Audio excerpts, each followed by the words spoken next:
Gracias por seguir con nosotros. República Dominicana ha sido el centro de la justicia en estos últimos días, vamos a decirlo en ese contexto, en estas últimas semanas. Primero fue la cumbre o el Congreso Mundial de Justicia, que Santo Domingo se convirtió en la capital mundial de la justicia, donde estábamos y vimos aquí llegaron personalidades como el rey de España y se reconoció una jueza en los Estados Unidos. Es decir, durante 3 días se estuvo hablando de justicia. Pues también ahora República Dominicana es sede porque tiene la presidencia pro tempore de Iberoamérica en lo que respecta a la cumbre iberoamericana, y en esta ocasión se está celebrando la cumbre judicial iberoamericana en nuestro país. Desde el 14 de mayo comenzó esta celebración que se realizó en el Teatro Nacional, donde hubo esa presentación que incluyó al presidente de la República, los miembros del Consejo del Poder, los miembros del Consejo Nacional de la Magistratura, y también estaban los jueces de Iberoamérica. 23 países están, delegaciones, jueces de altas cortes de 23 países de Iberoamérica se encuentran en la República Dominicana, donde abordan los principales desafíos que tiene la justicia en nuestra región, de manera puntual en Iberoamérica. Y una de las cosas que destacaban, y hay una parte de lo que compartíamos, señor director, tiene que ver con ese diálogo franco que están teniendo los jueces y juezas. De manera puntual, los presidentes de Supremas Cortes de Justicia, de Altas Cortes de Iberoamérica, donde ellos ayer de manera específica abordaban los desafíos que tiene la justicia para acercar a la justicia a las personas. Y uno de los puntos que dejaron entrever los jueces, estamos hablando de presidentes de Supremas Cortes de Justicia de México, República Dominicana,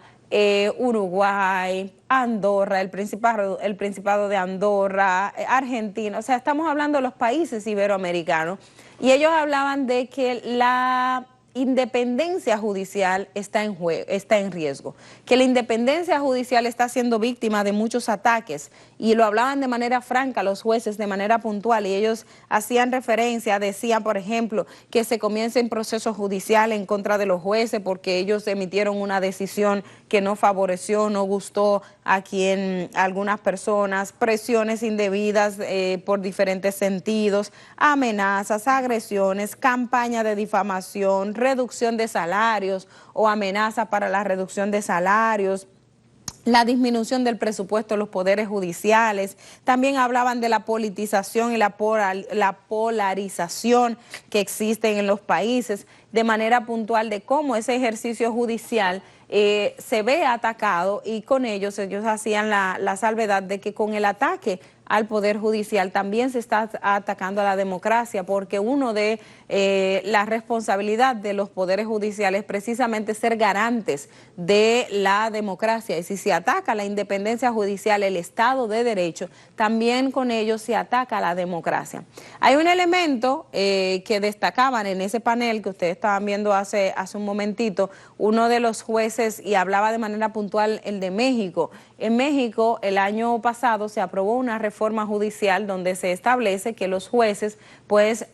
ya van a cesar de sus funciones, y a partir de ahora se van a elegir a través de elecciones populares, valga la redundancia, que se van a hacer una celebración electoral y ahí van a elegir a los jueces. Y ahí hablaban de ese riesgo que tiene ese procedimiento, y Bolivia, que es un país donde se implementa esa dinámica desde hace ya unos 12 o 13 años, hablaba el presidente de la Corte Superior de Bolivia, y él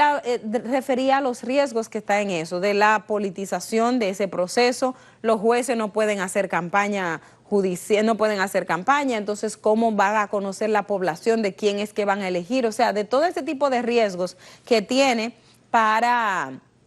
para la democracia y el Estado de Derecho y la independencia judicial, el tú someter a la elección de un juez a una votación. Y nosotros sabemos, por ejemplo, si eligiendo un presidente, aquí se elige un presidente porque el partido, porque la gente te dice vota por él o porque le dan la fundita o le dan los 500 pesos, imagínense usted a votar por un juez que al juez no se le permite hacer proselitismo, que sobre todo tiene que resguardarse porque cuando usted en una elección, a usted alguien lo apoya, usted tiene que retribuir ese favor. Entonces, ¿cómo un juez va a ser electo? Yo creo que esa es una discusión interesante porque México es un referente, o sea, estamos hablando de una de las naciones más grandes y poderosas en ese contexto, y México ha tenido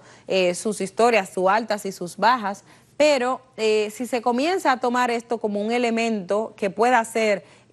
replicado en los diferentes países, pues puede acarrear algunos riesgos a la independencia, a la democracia que se tiene que tener. Y el de Bolivia decía, bueno, al principio, él dice, él no tiene tanto tiempo en el cargo, dice ahora hay más legitimidad, porque él hace referencia de que es una persona que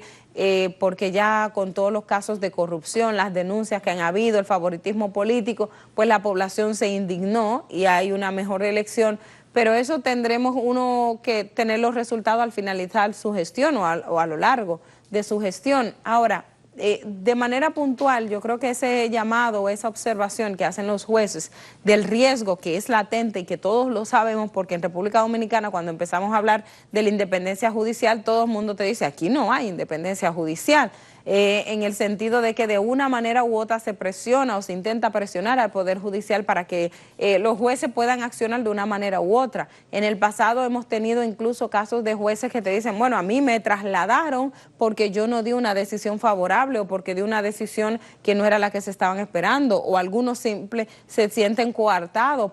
al momento de estar dirigiendo un caso. Ellos hablaban también del tema de